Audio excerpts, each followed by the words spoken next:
राष्ट्र सर्वप्रथम, राष्ट्र सर्वप्रथम, राष्ट्र सर्वप्रथम, राष्ट्र सर्वप्रथम। राष्ट्र सर्वप्रथम की बात ललित सुमन के साथ कार्यक्रम में आप समस्त राष्ट्रवासियों का हार्दिक स्वागत है। गुजरात विधानसभा चुनाव में भारतीय जनता पार्टी को मिली रिकॉर्ड जीत के बाद सोमवार को भूपेंद्र पटेल ने दूसरी बार गुजरात के मुख्यमंत्री पद की शपथ ली। उन्होंने राज्य के 18वें मुख्यमंत्री के तौर पर गांधीनगर के हेलीपैड ग्राउंड में शपथ ली। भूपेंद्र पटेल के साथ उनकी सरकार के कई मंत्रियों को भी कैबिनेट पद की शपथ दिलाई गई। भूपेंद्र पटेल अहमदाबाद जिले की घाटलोडिया सीट से विधायक हैं। बीजेपी ने इस बार के चुनाव में उनके ही नेतृत्व में 156 सीटों के साथ रिकॉर्ड तोड़ जीत कायम की है। वह मध्य गुजरात से आते हैं और अब तक 2 बार के विधायक रह चुके हैं। बता दें कि भूपेंद्र पटेल पाटीदार समुदाय के कड़वा पटेल समाज से संबंध रखते हैं। भूपेंद्र पटेल 2017 में ही पहली बार विधायक बने थे। उनकी गिनती गुजरात के साफ सुथरी छवि वाले नेताओं में की जाती है। भूपेंद्र पटेल के शपथ ग्रहण समारोह में प्रधानमंत्री नरेंद्र मोदी, केंद्रीय गृह मंत्री अमित शाह, रक्षा मंत्री राजनाथ सिंह, बीजेपी अध्यक्ष जेपी नड्डा समेत बीजेपी शासित राज्यों के मुख्यमंत्रियों और कई केंद्रीय मंत्री शामिल हुए।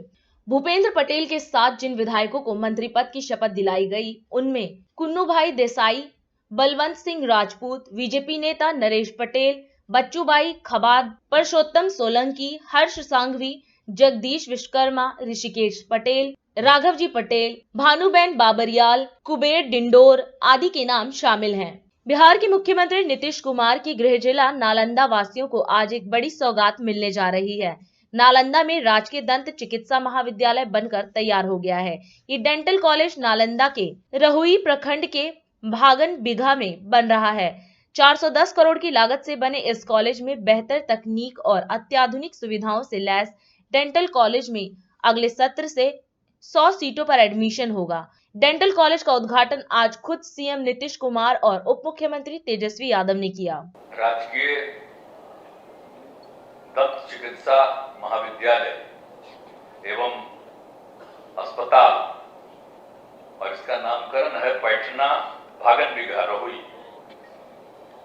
नालंदा जिले में, और आज इसके उद्घाटन का कार्यक्रम आयोजित हुआ है।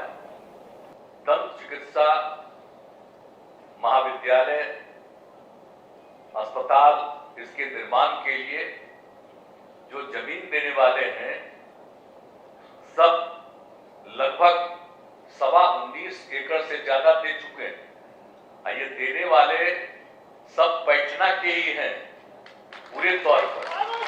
दंत चिकित्सा अस्पताल का निर्माण तो आप सोच लीजिए कि इतना बड़ा काम करवाया गया है, तो उसके लिए जितने लोग इस गांव के हैं, अनेक लोग हैं, और एक तो चुरामन बिघा गांव की भी हैं श्रीमती चमेला देवी जी, उन्होंने दिया है, सुरेंद्र प्रसाद जी, वीरेंद्र कुमार जी, जितेंद्र कुमार जी, शंभू कुमार जी, अनेक लोगों ने कुल मिलाकर के दिया है। तो उन सब लोगों को विशेष तौर पर बधाई। आज माननीय मुख्यमंत्री जी के कर कमलों द्वारा ये महाविद्यालय, चिकित्सा महाविद्यालय अस्पताल का उद्घाटन हुआ है। इसके लिए माननीय मुख्यमंत्री जी को तहे दिल से हम बधाई देते हैं और धन्यवाद देते हैं। वाकई में ये रवि नालंदा के लिए तोहफा नहीं है, बल्कि पूरे बिहार और देश के लिए तोहफा है, क्योंकि इससे बड़ा शायद ही कोई और अस्पताल इस देश में दंत चिकित्सा का, ऐसा अस्पताल जो कि 100 बेड का भी होने जा रहा है, तो शायद ही यहाँ कहीं देश भर में इतना बड़ा सुविधा और टेक्नोलॉजी उपलब्ध यहाँ कराई गई। और आप देख सकते हैं यहाँ लड़कों का भी हॉस्टल है, बॉयज हॉस्टल भी है, लड़कियों के लिए भी है, अस्पताल भी बन रहा है। और आप देखिएगा इतना बढ़िया यहाँ ये हॉल बना है। वाकई में ये कह सकते हैं कि नेशनल लेवल नहीं बल्कि इंटरनेशनल लेवल के हिसाब से ये सारा सुविधा जो है यहाँ दिया गया है।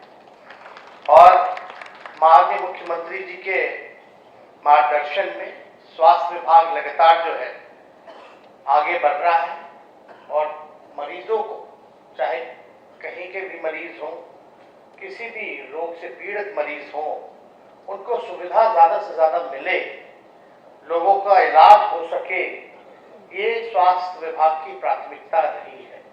और माननीय मुख्यमंत्री जी के नेतृत्व में जो महागठबंधन की सरकार बनी है, इसमें हम सब लोगों की कोशिश है कि बिहार की जनता को जितनी ज़्यादा से ज़्यादा सहूलियत दे सके, जितना ज़्यादा से ज़्यादा बिहार के हित में हम लोग काम कर सके, बिहार आगे हमारा बढ़े, बिहार के लोग आगे बढ़े, तरक्की हो, इस दिशा में माननीय मुख्यमंत्री जी के नेतृत्व में सभी विभागों में हर एक चीज़ों का ध्यान रखा जाता है ताकि हम तेजी से विकास कर सकें। हम लोगों की कोशिश है कि जिला का जो है, हम लोग जिला में ही लोगों को ऐसा अस्पताल बना करके दें ताकि पटना जाने की जरूरत ना हो, रेफर करने की जरूरत ना हो। तो उसके तहत हम लोग, हमारा डिपार्टमेंट स्वास्थ्य विभाग जो है वो काम कर रहा है। अब दवा हो, उपकरण हो, स्वास्थ्य कर्मी हो, चिकित्सकों की उपलब्धता हो, इस पे हमारा डिपार्टमेंट जो है बड़े बाखूबी से हम लोग फोकस करते हैं। तो हम लोग जो है इलाज को सुनिश्चित करें, इसके लिए दवा बहुत ज़रूरी है। या चाहे जिला का साफ सफाई, अस्पताल जो हो उसकी साफ सफाई होनी चाहिए, रख रखाव होना चाहिए, मेंटेनेंस होना चाहिए। तो ये सारी चीज़ों पे जो है हम लोग जो है प्राथमिकता के तौर पे हम लोग सब कुछ जो है ध्यान दे रहे हैं। इसी हिसाब से प्राथमिक स्वास्थ्य केंद्र जो है उसको 6 बेड से बढ़ा करके जो है 30 बेड हम लोगों ने करने का काम किया है। सामुदायिक स्वास्थ्य केंद्र जो है वो बनाए जा रहे हैं और आप सब लोगों को पता है कि इस पे तेजी से जो है काम चल रहा है। तो कई ऐसे पद जो है रिक्त पड़े हुए हैं, तो माननीय मुख्यमंत्री जी के निर्देश पर 1.5 लाख केवल स्वास्थ्य विभाग जो है वो सरकारी नौकरी देने का काम आगे आने वाले समय में करेगा। मुख्यमंत्री नीतीश कुमार की अध्यक्षता में बिहार कैबिनेट की बैठक संपन्न हो गई है। इस बैठक में कुल 12 एजेंडों पर मुहर लगी। सरकारी सेवकों को सरकार ने खुशखबरी दी है। सरकारी सेवकों को प्रतियोगिता परीक्षा में शामिल होने के लिए अवसर की सीमा को बढ़ा दिया गया है। अब सरकारी सेवक में 3 बार की जगह 5 बार शामिल हो सकेंगे। बिहार राज्य खेल प्राधिकरण के memorandum of society and rules and regulation की स्वीकृति दी गई। राज्य सरकार, आपको जानकारी होगा कि स्पोर्ट्स पे बहुत सारा काम कर रही है और स्पोर्ट्स के प्रमोशन के लिए ये आवश्यक है कि एक स्पोर्ट्स अथॉरिटी होनी चाहिए।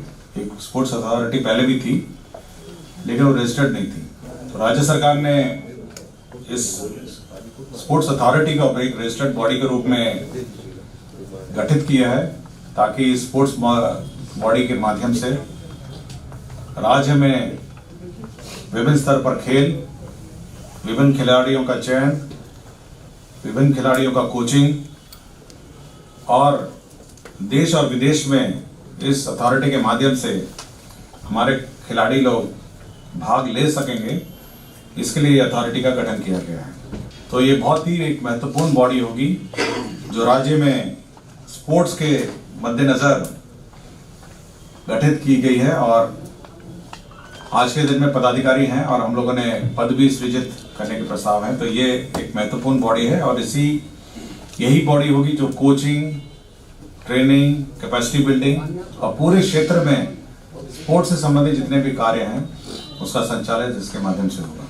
दूसरा सामान्य प्रशासन विभाग है जिसमें आपको सरकारी सेवकों को प्रतियोगिता परीक्षाओं में सम्मिलित होने के लिए अवसर की सीमाएं बढ़ाई गई हैं।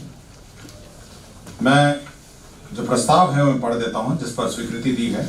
बिहार सरकार के सरकारी सेवकों को सेवा में आने के उपरांत उनकी पूरी सेवा अवधि में प्रत्येक आयोग, बिहार लोक सेवा आयोग, बिहार तकनीकी सेवा आयोग, बिहार कर्मचारी चयन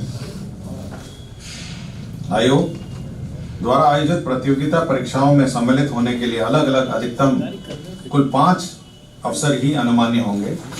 उपरोक्त निर्धारित 5 अवसरों की गणना संकल्प निर्गत होने की तिथि के बाद से प्रारंभ होगी। बिहार सरकार के सरकारी सेवकों को प्रतियोगिता परीक्षा में भाग लेने के लिए नियमित नियुक्ति हेतु निर्धारित अधिकतम आयु सीमा में 5 वर्ष की छूट पूर्वत अनुमानीय रहेगी। परंतु आयु सीमा की छूट की अवधि में प्रतियोगिता परीक्षा में शामिल होने की अनुमान तभी जी जा सकेगी जब उनके द्वारा तब तक अधिकतम 5 वर्ष अवसरों का उपयोग नहीं किया गया हो। तीसरा है बिहार नगर पालिका प्लास्टिक अपशिष्ट प्रबंधन संशोधन मॉडल उपविधि 2022 की स्वीकृति के संबंध में। तो ये एक महत्वपूर्ण निर्णय है जो सिंगल यूज प्लास्टिक जिसको कहते हैं। आपको याद होगा कि बिहार सरकार ने जो भारत सरकार द्वारा निर्धारित 2016 में जो नियमावली बनाई थी, उसके आलोक में 2018 में बिहार सरकार ने बनाई। 2021 में भारत सरकार ने नियमावली बनाई।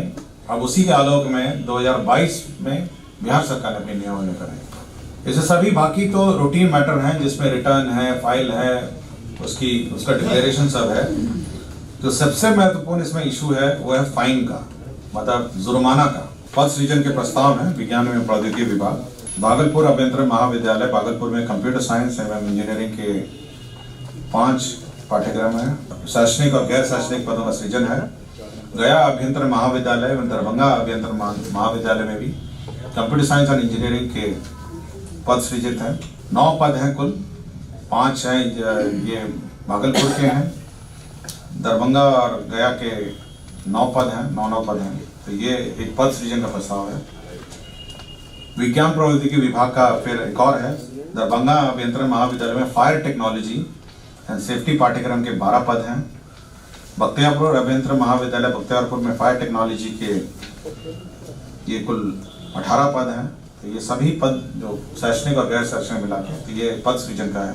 राज सर्वप्रथम की बात ललित सुमन के साथ कार्यक्रम में। अभी समय है एक छोटा सा ब्रेक का।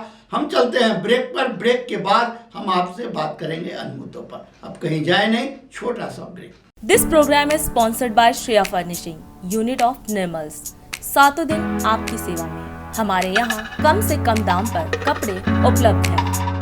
Empowered by Kamal Buildtech Private Limited, fulfilling promises. With our professional team and experience of delivering projects, in past we guarantee you peace of mind and top quality work in an affordable price. 1999 से प्रकाशित 2022-23 में भी पढ़ें राष्ट्र, प्रदेश, जिला, गांव की जमीनी खबरें व समीक्षा।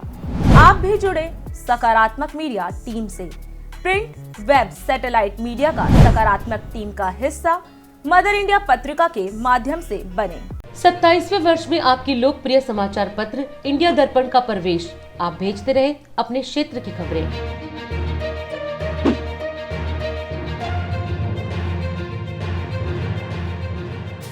राष्ट्र सर्वप्रथम की बात ललित सुमन के साथ कार्यक्रम में। ब्रेक के बाद एक बार फिर आप समस्त राष्ट्रवासियों का स्वागत है। हिमाचल प्रदेश के नवनिर्वाचित मुख्यमंत्री सुखविंदर सिंह सुक्खू ने पद ग्रहण के बाद आज मीडिया से बातचीत की और जनता का धन्यवाद किया। साथ ही मुख्यमंत्री सुखविंदर सिंह ने कहा कि अभी हमने पद ग्रहण किया है, कुछ समय चाहिए हिमाचल में आगे की रणनीति तैयार करने और परिस्थितियों को समझने के लिए। इसके बाद जल्द ही मंत्रिमंडल के गठन के बाद मंत्रिमंडल का विस्तार किया जाएगा।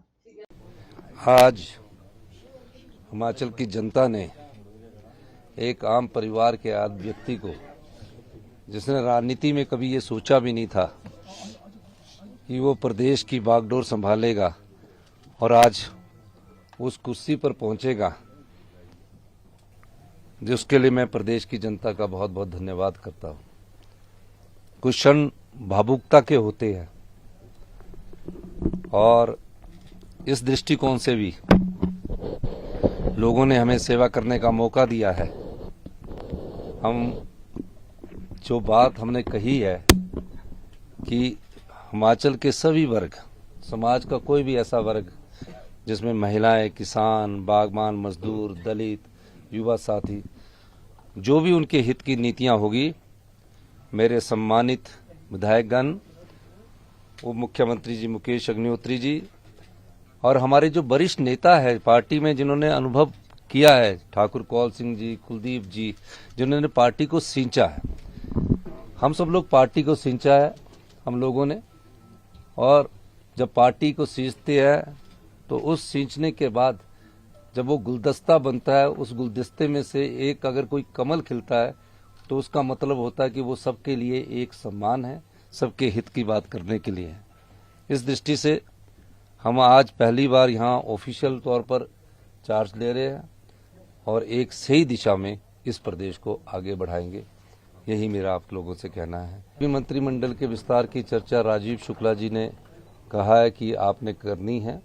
पहले हम परिस्थितियों को अंडरस्टैंड कर लें और जल्दी ही मंत्रिमंडल का गठन तो हाईकमांड करता है और जैसे ही हाईकमांड दिशा निर्देश देगा मंत्रिमंडल का गठन कर दिया जाएगा। देखिए उसमें सभी का मिक्सचर होगा, प्रोफेशनल्स का भी मिक्सचर होगा, सभी लोगों को हम आगे लाएंगे और जो भी मंत्रिमंडल आने वाले समय में बनेगा उसमें युवा भी होंगे, सभी वर्गों का लोगों को आगे लाया जाएगा और मंत्रिमंडल का दृष्टिकोण और जो मंत्री बनते हैं उनका क्या दृष्टिकोण होगा, इस दृष्टि से भी चर्चा की जाएगी कि प्रदेश में सत्ता नहीं, हम व्यवस्था परिवर्तन के लिए आए हैं। सभी का समावेश करके मंत्रिमंडल का गठन किया जाएगा। हमारी सरकार ट्रांसपेरेंट होगी। भ्रष्टाचार से निपटने के लिए हम जल्दी ही ट्रांसपेरेंसी एक्ट लाने वाले हैं। जीरो टॉलरेंस इन करप्शन होगा और उस एक्ट की भूमिका मैंने कई बार कहा है। उस दृष्टि से हम कार्य कर रहे हैं और जल्दी ही इसका ब्लूप्रिंट आपके सामने आएगा। बहुत बहुत धन्यवाद। अभी तो माननीय मुख्यमंत्री जी ने अपना कार्यभार संभाला है, तो यहाँ पे आज नई शुरुआत हो रही है हिमाचल प्रदेश में। और जहाँ तक आप गारंटीज की बात कर रहे हैं, हमने कहा है उन गारंटीज जो हमने ऐलान किए हैं उनको हम पूरा करेंगे। अगर तो कैबिनेट बन जाती है तब तो फुल कैबिनेट में जैसे इन्होंने कहा, नहीं तो हमने 10 दिन कहा है। 10 दिन से पहले chief minister plus deputy chief minister और कैबिनेट फॉर्म करते हैं दोनों, तो हम फैसला उस हिसाब से कर लेंगे। गुजरात विधानसभा चुनाव में भाजपा की प्रचंड जीत के बाद कांग्रेस ने भाजपा पर अपनी भड़ास निकाली है। कांग्रेस नेता पवन खेड़ा ने गुजरात विधानसभा चुनाव में हुए मतदान में भाजपा पर घोटाले का आरोप लगाया है।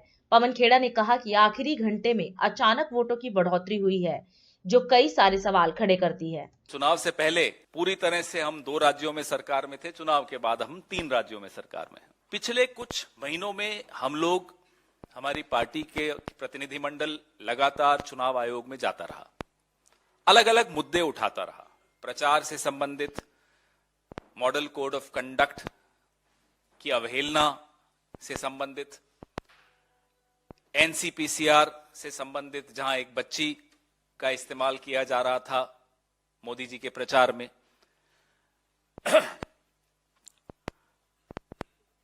न न्याय हो रहा है न न्याय होता हुआ दिख रहा है। इसलिए आपके समक्ष हम हैं। बड़ा महत्वपूर्ण और बहुत गंभीर एक मुद्दा है गुजरात चुनाव को लेकर कि आखिरी 1 घंटे में 16 लाख वोट गुजरात के दूसरे चरण के चुनाव में पड़े। हमने अपने कैंडिडेट्स से लगातार हम संपर्क में हैं। फॉर्म 17C जो कि रिटर्निंग ऑफिसर देता है साइन करके कि इस मतदान केंद्र पे 5 बजे तक या 6 बजे तक इतने वोट गिरे, वो टैलिंग चल रही है। लेकिन बड़ौदा और अहमदाबाद रीजन्स में, क्षेत्रों में, खास तौर पे सूरत में भी कुछ हुआ, राजकोट संभाग में भी कुछ हुआ, लेकिन इन 2 संभागों की काफी आंकड़े हम लोग इकट्ठे कर रहे हैं। हैरानी की बात है कि 1 वोट डालने में जहां 60 सेकंड लगते हैं, अगर आप औसत निकालेंगे 5 बजे से 6 बजे के दौरान, तो 1 वोट डालने में 45 सेकंड लगे। और एक बूथ पर अगर ये आंकड़े देखें तो बाहर अफरा तफरी मचनी चाहिए थी, बाहर ट्रैफिक जैम हो जाए, लेकिन 5 बजे से 6 बजे के बीच में 6.5% बढ़ोतरी हो गई। तो इस दिशा में कुछ सवाल जो हम उठा रहे हैं चुनाव आयोग के सामने भी और आपके सामने भी और जनता की अदालत में भी। संजय पटेल हमारे एक उम्मीदवार, 144 रावपुरा बड़ौदा संभाग की एक सीट है, उससे हैं। 5 बजे उनके यहाँ 51% मतदान हुआ। वो अपने वर्कर्स के साथ अलग अलग मतदान केंद्रों पर उस वक्त घूम रहे थे, जैसा कि सारे उम्मीदवार करते हैं हर पार्टी के, और लोगों को प्रेरित भी कर रहे थे कि भाई निकलिए वोट देने। लेकिन 5 बजे के बाद, और भीड़ वो बताते हैं कि बहुत कम थी मतदान केंद्रों पर, 6 बजे 57.68% वोट हो गया। कहां से आया ये वोट? न संजय पटेल जी जानते, न कोई और उम्मीदवार जानता है, वो एक ही जानता है जो सबका मालिक एक है। और ये हर जगह हुआ, भावनगर में हुआ, बड़ौदा में हुआ, अहमदाबाद में हुआ, सूरत में हुआ। अब ये रावपुरा में 281 बूथ हैं, 281 बूथों पे 1 घंटे में 16,000 वोट पड़ गए, मतलब 1 मिनट में 57 वोट। आप कैलकुलेट कीजिए कैसे संभव है। तो ये कौन सा मॉडल है? नरोडा में 5 बजे डिक्लेयर हुआ 45.25% वोट, 6 बजे हो गया वो 52.78%, 7.5%। और नरोडा का कैंडिडेट हमें बता रहा है कि साहब भीड़ थी नहीं, ये वोट कहां से आया? ऐसा ही आपको असरवा, दरियापुर, वेजलपुर, वटवा में 6.52% बढ़े, और सबसे महत्वपूर्ण था असरवा, 11.55% बढ़ गया। तो ये इच्छाधारी वोटों की कहानी, आप लोग भी इस पर मैं गुजारिश करूंगा कि इस पे थोड़ा आप इन्वेस्टिगेशन करिए। कांग्रेस की भारत जोड़ो यात्रा का आज राजस्थान में 8वां दिन है। राजस्थान की बूंदी से शुरू हुई यात्रा में कांग्रेस महासचिव प्रियंका गांधी अपने पति रॉबर्ट वाड्रा के साथ शामिल हुई। बूंदी टोंक जिले की सीमा पर राजस्थानियों ने राजस्थानी अंदाज में गांधी परिवार का स्वागत किया। इसके अलावा राजस्थान के महिला मंत्री और विधायक पूर्व सांसद प्रिया दत्त भी मौजूद रहे। कांग्रेस नेता जयराम रमेश ने सोमवार को एक प्रेस वार्ता कर भारत जोड़ो यात्रा की जानकारी दी। मैं चाहता हूं कि आप इन्हीं से सुने क्या अनुभव रहा है इनका आज भारत जोड़ो यात्रा में, और मैं इनसे गुजारिश करूंगा कि संक्षिप्त में परिचय दें और बताएं हमें और आपको कि उनका अनुभव क्या रहा और भारत जोड़ो यात्रा से महिलाओं के लिए क्या संदेशा जा रहा है। मैं ममता भूपेश, आप सभी को भारत जोड़ो यात्रा की महिला पीसी के अंदर आप सबका स्वागत है। और जिस तरह से आप देख रहे हैं लगातार, जैसे जयराम रमेश जी ने आपको बताया कि 96वां डे आज हमारा चल रहा है, और बहुत ही बखूबी हिंदुस्तान का हर राज्य जहां से भारत जोड़ो यात्रा निकल रही है वहां के लोग इस यात्रा को अपना समर्थन दे रहे हैं। राजस्थान के अंदर आज हम सब महिलाओं ने, राहुल जी के साथ हमें सौभाग्य मिला कि भारत जोड़ो यात्रा का हम लोग हिस्सा बने, और ग्रामीण परिवेश की महिलाएं भी, तमाम विभिन्न प्रकार की महिलाओं ने आज राहुल जी के साथ कंधे से कंधा मिला के, कदम से कदम मिला के इस यात्रा में अपना समर्थन दिया। मैं रेहाना रियाज, महिला आयोग की अध्यक्ष, महिला कांग्रेस के अध्यक्ष हूँ। भारत जोड़ो यात्रा में आज महिलाओं ने अपना दिखाया है दमखम, और दूर दराज गांव से महिलाएं आई है उसमें भागीदारी निभाने के लिए। राहुल गांधी जी जिस यात्रा को भारत जोड़ने के लिए निकाल रहे हैं, उस यात्रा में महिलाओं की भागीदारी बहुत अच्छी थी। मैं नेटा डिसूजा हूँ, मैं महिला कांग्रेस की राष्ट्रीय अध्यक्ष हूँ। केवल महिलाओं के लिए हमने आज बहुत महिलाओं को भारत जोड़ो यात्रा के दौरान चलते हुए, और राहुल जी से अपनी बातें जिस तरीके से, खास करके महिलाएं राहुल जी को अपने बातें बता रहे थे, जिस तरीके से कई महिलाएं अपनी खुशियां भी बता रही थी, कहीं अपनी पीड़ा भी बता रही थी। आज का दिन जो था वो महिलाओं का दिन था, और महिलाओं ने बढ़ चढ़कर हिस्सा लिया। मैं दिव्या मदेरना, विधायक हूँ राजस्थान से। भारत जोड़ो यात्रा, जैसे कि आप देख रहे हैं, अब एक यात्रा नहीं, एक जन आंदोलन बन चुकी है। ऐतिहासिक समर्थन उसको पूरे हिंदुस्तान में मिल रहा है। दक्षिण के बाद जब हिंदी पट्टी के स्टेट्स में आई तो आप देखिए कि ऐतिहासिक रूप उसने सड़कों पर लिया, जिसके आप स्वयं गवाह हैं। लीडरशिप कैसे डेवलप करें, एक बहुत गहरी सोच के साथ राहुल जी काम कर रहे हैं। मैं रचना समलेटी, सरपंच हूँ, और यही उदाहरण है आप सबके सामने भारत जोड़ो यात्रा का और कांग्रेस पार्टी के महिला सशक्तिकरण का। एक मिसाल के तौर पर एक आदिवासी महिला जो सरपंच है, उसको आप सबके सामने बोलने का, रिप्रेजेंट करने का प्रेस में ये जो अधिकार मिला है, ये सिर्फ कांग्रेस पार्टी की देन है। मैं भारत जोड़ो यात्रा का हिस्सा हूँ। 11 साल पहले मनमोहन सिंह जी की सरकार जब थी हुकूमत में, महिला आरक्षण बिल राज्यसभा में पास हुआ था, जहां विधानसभा और लोकसभा और राज्यसभा में 1/3 आरक्षण महिलाओं को मिलेगा, पर वो लोकसभा में पारित नहीं हो पाया।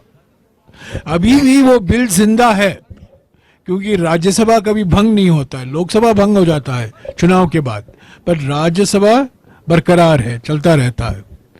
तो कांग्रेस पार्टी की हमेशा मांग रही है, और सोनिया जी ने खुद प्रधानमंत्री को 1-2 बार खत भी लिखा है कि ये बिल जल्द से जल्द आप लोकसभा में लाइए, कांग्रेस पार्टी का समर्थन आपको मिलेगा। पर 8 साल हो गए हैं नरेंद्र मोदी जी की सरकार, वो अभी तक वो बिल का जिक्र भी नहीं हुआ है, उसकी बात भी नहीं हो पाई है। पर हम चाहते हैं कि जैसे ही 1/3 आरक्षण महिलाओं को पंचायत और नगर पालिका संस्थाओं में मिला है, वही राज्यसभा, लोकसभा, विधानसभा में मिले। अफगानिस्तान की राजधानी काबुल में मुंबई के 26/11 जैसा आतंकी हमला हुआ है, जहां आतंकियों ने पहले होटल के दरवाजे पर धमाका किया और इसके बाद वो होटल में घुस गए। होटल में घुसने के बाद आतंकियों ने ताबड़तोड़ गोलीबारी शुरू कर दी। होटल में कितने आतंकी हैं, इसकी जानकारी नहीं मिल पाई है। हालांकि अफगानी फोर्सेस ने भी जवाबी कार्रवाई शुरू कर दी है। गोलीबारी के बीच होटल में मौजूद लोग जान बचाने के लिए खिड़कियों से कूद गए। सोशल मीडिया पे शेयर की जा रही वीडियो में उनके कूदने के शॉट देखने को मिले हैं। बता दें कि ये धमाका एक गेस्ट हाउस के पास हुआ, जो चीनी कारोबारियों के बीच काफी लोकप्रिय है। जानकारी के मुताबिक हमलावरों ने धमाके के बाद होटल में घुसकर ताबड़तोड़ गोलीबारी की। सूत्रों से मिली जानकारी के मुताबिक स्थानीय आतंकियों ने होटल पर हमला किया है। जिस होटल पर हमलावरों ने अटैक किया वो एक बहुमंजिला परिसर है। सूत्रों के मुताबिक धमाके के बाद अज्ञात संख्या में हमलावर होटल में घुसे थे। मौके पर तालिबानी सरकार की स्पेशल टीमें पहुंच गई हैं। इस हमले को लेकर अभी तक किसी ने जिम्मेदारी नहीं ली है। ऐसे में यह कहना मुश्किल है कि किस आतंकी संगठन ने यह हमला किया है। अब वक्त है देश दुनिया की धड़ाधड़ 10 खबरों का। भूपेंद्र पटेल एक बार फिर बने गुजरात के मुख्यमंत्री। शपथ ग्रहण में शामिल हुए पीएम मोदी समेत भाजपा के कई दिग्गज। विरोध करने पर सरेआम फांसी दे रही ईरानी सरकार। 1 सप्ताह के भीतर 2 प्रदर्शनकारियों को मौत की सजा। अकाली दल के अध्यक्ष सुखबीर सिंह बादल सिट के सामने हुए पेश। उनसे करीब 3 घंटे लगातार की गई पूछताछ। सीएम सुक्खू का पहला बड़ा फैसला। हिमाचल भवन सदन में विधायकों की रियायत खत्म। गुजरात में बीएसएफ के जवानों ने कच्छ में 3 पाकिस्तानी मछुआरों को पकड़ा।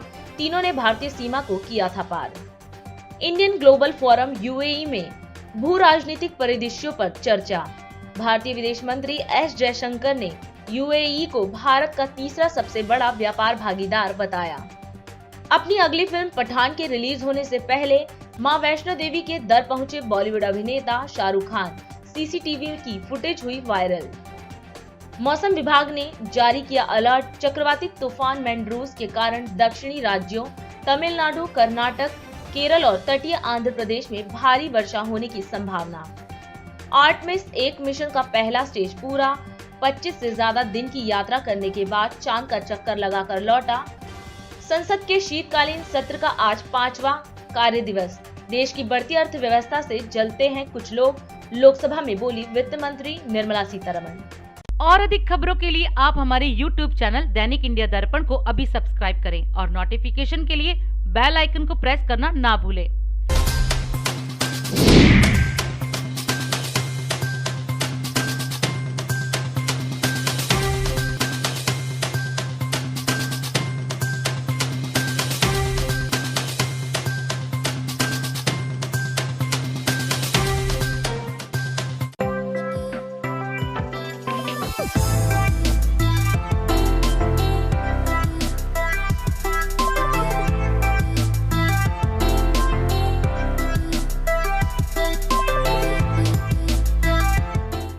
हम आपसे आज यही विदा लेते हैं। राष्ट्र सर्वप्रथम, वंदे मातरम, जाग उठा है भारत। राष्ट्र सर्वप्रथम, राष्ट्र सर्वप्रथम, राष्ट्र सर्वप्रथम। भंग